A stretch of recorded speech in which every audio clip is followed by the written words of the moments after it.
So what we're going to do next is I'm going to give a kickstart to the lesson and talk about the first problem and the second problem, and then I'm going to split you guys into groups to make sure you can agree on answers for the problems I don't do with you, and then we're going to look at a homework problem and share your work.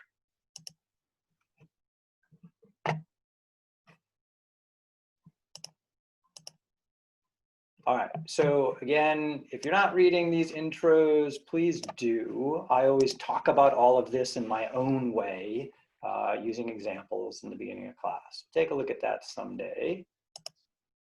All right, so here's the weight loss program here. And so I'm gonna blow up this graph of these guys. That's that, and that, and that. Okay.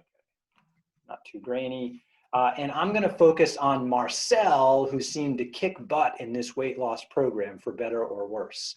So we're going to take a look at Marcel's numbers here and see what we can do. In this first question, your job is to analyze the change of each of them. How did Marcel's change? How did Jonas change? How did Jamie change? How did Carly change over time? So I'm just going to focus on Marcel at the moment.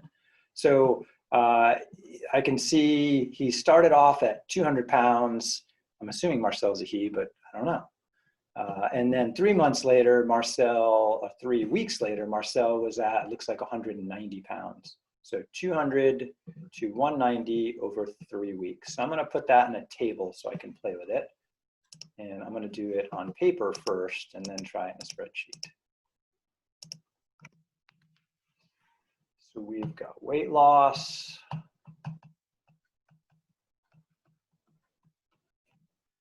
And if as I'm going through any of this, I move too fast, you get a question, throw it in the chat or just speak up, please. I look forward to your interruptions and questions. They're good things. And I'm focusing on Marcel here. And I need to keep track of the weeks that have gone by and Marcel's weights. So I'm going to have a column for each in my table. And the weeks initially, right before the program started, Marcel was at 200 pounds. And then skipping down to 3 weeks later, Marcel was at 190. So in terms of how much weight did Marcel lose? Well, it looks like his weight dropped from here to here by 10 pounds. Yep. And that happened over an increase of 3 weeks. So as far as like the rate of change for the weight loss, so a rate of change has a rate, which means there's a fraction, and change, which means you got to do some subtractions. So for Marcel, I've got the new weight of 190. The newer number goes first. The older number goes second. And the 190 happened 3 weeks later. So the 190 and the 3 have to line up vertically. And then the 0 goes there. Okay. Now I kind of already did that by looking at the table, but this is how I write it on paper sometimes. So 190 minus 200 is -10, and 3 minus 0 is just 3. So at first glance, I could say Marcel lost, right, the negative, 10 pounds over 3 weeks. And that's fine. I could leave it like that. He lost 10 pounds for 3 weeks. But sometimes we actually carry out the division and get rid of the fraction. So if I whip out a calculator, let's grab Google Calculator. I want to know what is 10 divided by 3. Calculator says it's 3.333333. How many of those 3's do I need? And my usual rule is I go one more than the data. And the data looks like just whole numbers, right? Yeah, these are just kind of whole number points up here. Notice that they all happen at the crisscrosses of weeks and weights. So I'm gonna say, and whenever I round, I usually make a little wavy equal sign to remind myself, hey, I rounded. So that means approximate the answer. A negative divided by a positive is a negative. And so I'm just going to say it's about 3.3, and that would be pounds per week. But I got it right by doing -10 over 3. Yeah, and I said that. You could leave it as -10 over 3. Okay. And the reason I did that is sometimes we want what's called a unit rate. So these are two different versions of the weight. The change, it's -10/3, but since there's no denominator here, that's what's called a unit rate. Okay, thank you. Yeah. Do I need a unit rate? Nah, the fraction's beautiful. Now thinking about, like if he continues this pattern, what's it gonna look like? So I'm just gonna throw in, let's use, instead of Y for the weight and X for the weeks, let's use T for time and we'll use W for weight. So often I write an equation that looks like Y equals mx plus b. In this case, instead of a Y, I'm gonna call it a W for weight and a T for the X. My slope, I'm gonna go with what Brenda said, just write the fraction. So I can say this is equal to -10/3 times the T. And then what did Marcel start at? Well, he started at 200, so I can just go plus 200. So this equation, if he continues the same weight loss pattern, shows his weight loss. Now, he can't really keep doing that because, right, he's gonna run out of weight. That's not feasible. But this will last for a little while, maybe a couple more weeks.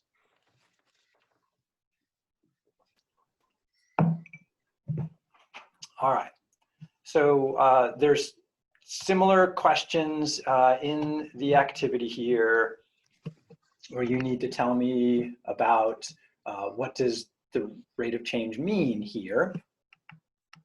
What's the rate of change for each of these individuals? And I'm gonna address question 3 right now. So question 3 talks about positive, negative, 0. So let's look at this graphic here. And I'm gonna make a copy of that to scribble on.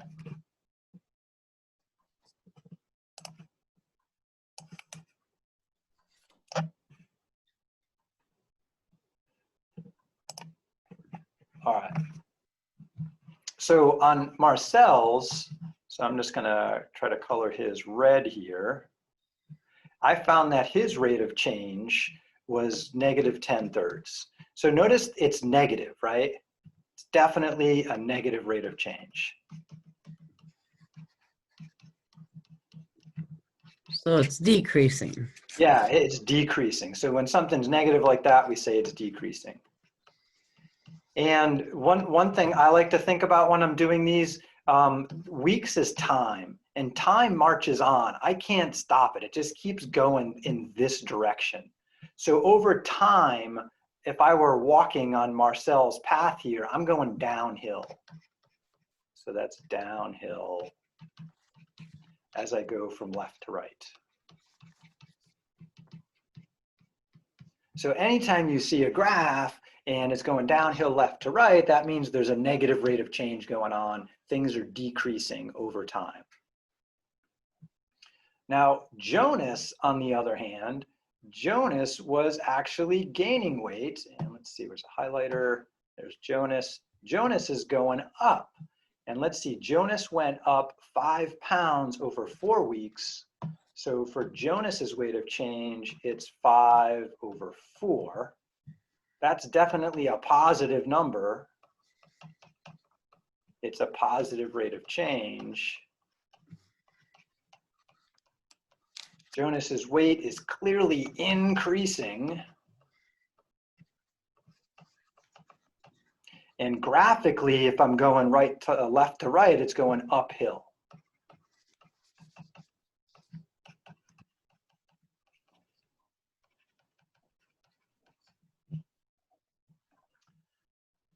And then one more of these. Check out Carly here. Carly is stuck at 175. So if we're thinking about Carly's rate of change, the change in her weight was 0 divided by 3 weeks, and 0 divided by 3 is 0, right? And so it's neither increasing or decreasing. There's no change here. right? We get this horizontal line.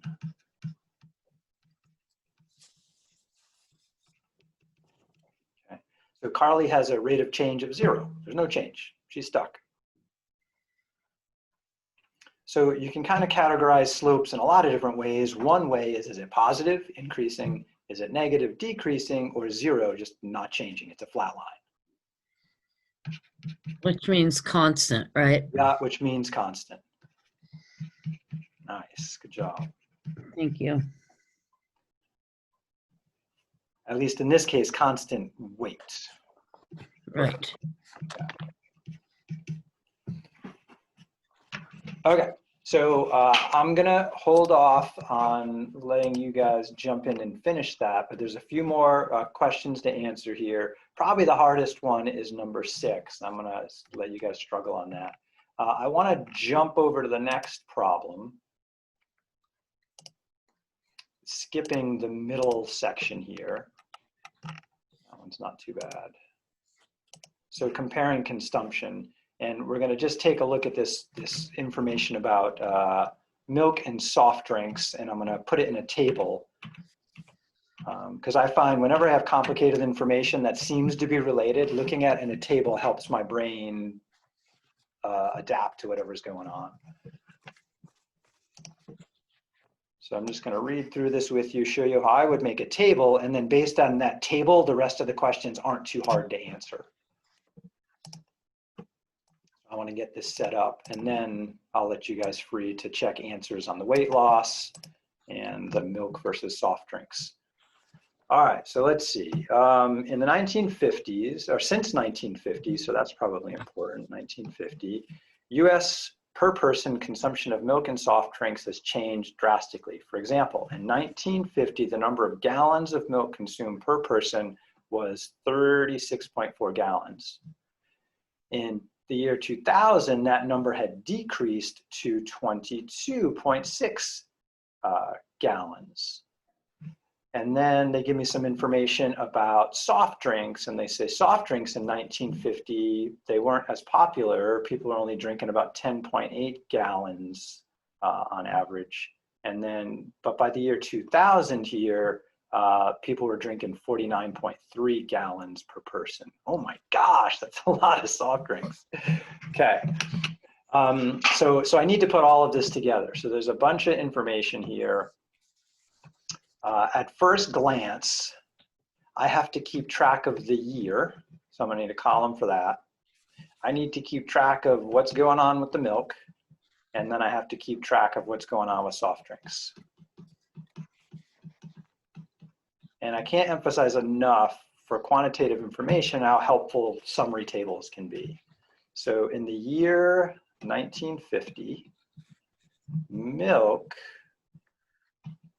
was 36.4 gallons. And I'm just gonna write the number 36.4. Soft drinks, let's see, 1950, 10.8. And then the year 2000, and the order they go on the table isn't that important, just that you get it all filled out.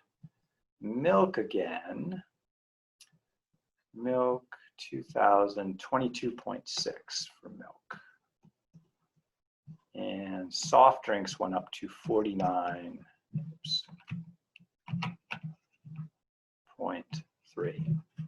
So milk went down over time, soft drinks went up over time. And so based on this table, I can find, well, how was it changing? Like what's the difference between these numbers? And just a reminder on that, so I'm just gonna do milk here and leave soft drinks for you all. The milk rate of change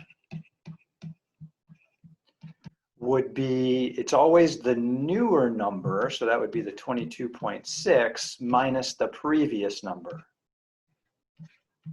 And if you get them in the wrong order, that means your answer will be positive when it should have been negative, or negative when it should have been positive. So you can always rethink it after you calculate it. And then, so that's just change. To get the rate in there, I have to divide by what happened how much time went by. And I can pretty clearly see that 50 years went by, right? So I'm just going to put 50 in the bottom here, because that one's easier. But I do need to jump to my calculator to do this one right here. 22.6 minus 36.4. 2.6 minus 36.4. Did I get those numbers right? 22.6, 36.4 looks like it. And for me, like mistyping or miscopying numbers is occasionally a problem. So I get negative 13.8. So negative, is that really right? Let's see, if we look back at my table, yeah, milk went down, so it should be negative. So I did get them in the right order, negative 13.8. And that happened over 50 years, right? So on average, over 50 years, from 1950 to 2000, people were drinking 13.8 gallons per year per person less. Divide that by the 50 to get the yearly average of the change.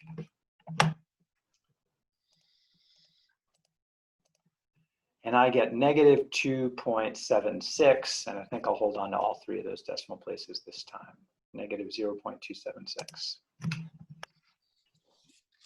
For milk, I'm getting negative 0.276, and that's gallons of milk per year.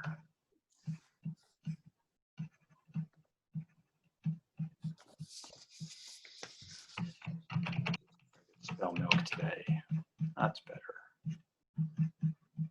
Okay, and so that's the rate of change, is what we call the slope. Now, if I look at some of the questions I'm asked about here,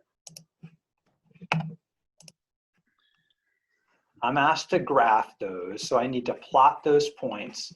And they say here the horizontal axis is years after 1950. So 1950 is this point right here at the origin. And then 50 years later over here, that would be the year 2000. So 10 would be 1960, 1970, 1980, 1990, 2000. 60 would be 2010. So you need to plot milk and soda consumption. So you have two lines there. From the graphs, estimate the year that the consumption of milk equaled the consumption of soda. So milk is going down, soda is going up. At some point they meet. Try to guess when that happens. What I want to do is I'm jumping down to part 10 here, is I want to come up with the milk equation. And they say to use an M and a T. Okay, so let's give that a try. So they're telling me to use M for milk consumption. So let's write that down. Put that up here. M is milk consumption. And T, they said, is the number of years after 1950. Okay.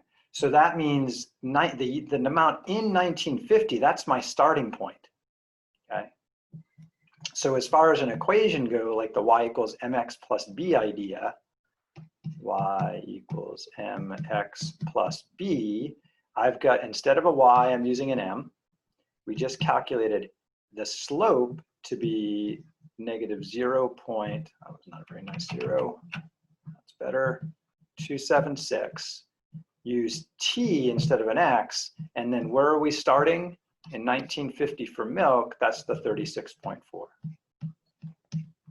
And so I'm kind of, except for the slope, that was a bit of work, I was given this starting point right there. All right, so now we're at the point where I'm going to shut up and let you guys check answers with each other. So let's stop this here, stop the recording.